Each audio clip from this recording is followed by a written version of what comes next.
Assalamu Walaikum. Hello friends, how are you? Welcome back to my another video. In this video, I am going to show you how to resize image with fixed ratio in Photopea. Let's get started. At first, you have to open your Photopea software. Then we go to the file menu, select this open and place option. Then choose image from our file. Now I am select the image and click open. We can see the image inserted on the back to the background layer. Now I am select the image layer and move on the top. Then select the image and press Ctrl T on our keyboard. Now we want to change the size, the fixed ratio. Select the height and width, and at first keep the aspect ratio, then change the size. Now I make the size 10, then press enter. We can see we change the size with perfect or the fixed ratio easily. You can change size again.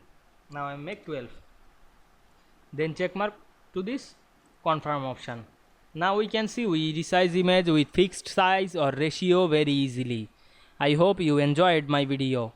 Please like, comment, share and subscribe my channel. Thanks for watching.